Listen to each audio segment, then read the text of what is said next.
Hi ladies, and welcome to this week's 2-minute tips. Today I'm going to be talking about the ideal postural setup and ergonomic setup for when you are breastfeeding or feeding your baby, but specifically talking about breastfeeding when you're going to be in that real cradle hold type position, the traditional sort of breastfeeding position. Now, ideally what I recommend my clients do is to set up what I call a breastfeeding station. So rather than baby screaming, they need to be fed straight away, just jumping on whatever couch or surface that you can find to feed them ASAP, instead finding a station that you can set up where you do all your feeds throughout the day when you're at home in that station. And that station would ideally have a good supportive backrest in the chair or the couch or whatever it is you're sitting on. So whether that be that the actual chair, couch, whatever, has a good backrest and support. If not, you get a rolled up towel, you put it behind your lower back, and that's just sitting there ready to go so that when you're sitting there, you're not slouchy, you've got that nice lumbar support behind you. You might even want to have a little pillow behind the upper back as well, just to have something to lean against so you don't round through the shoulders as well.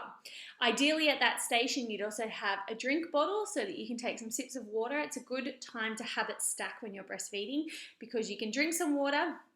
That's a good way to get your hydration up. I'd also recommend you have your phone or some sort of entertainment device there, not just so that you can scroll Instagram the whole time, but so that you can do your pelvic floor exercises. And I find that often women like using the apps for this because it's a good motivation. So if you can have it stack, drinking water and doing pelvic floor exercises when you're feeding, then that's fantastic. So having a station set up, good supportive lumbar support, plus or minus some thoracic and upper back support, water bottle and phone all ready to go. Now ideally as well, you would have some sort of armrest that you can lean your elbow on so that when you're cradling your baby's head, you're not taking the full brunt of that weight through your shoulder. You're able to rest your elbow there. Now if you can't get an armrest, getting some sort of pillow is a great idea as well, just until you get yourself comfortable with sitting, because breastfeeding in the early days is longer than usual. So while your baby's taking a while to get used to it, it's a long time to be holding their weight.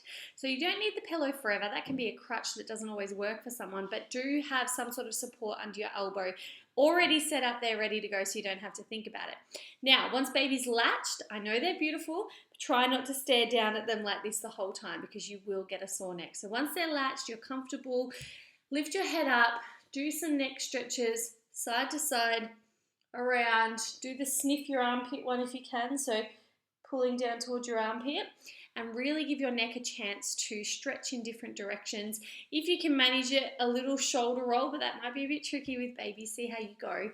And that can be a really nice way to also get some neck mobility happening. So they're my top tips for a breastfeeding station. I hope that's helpful, and I will see you all next week.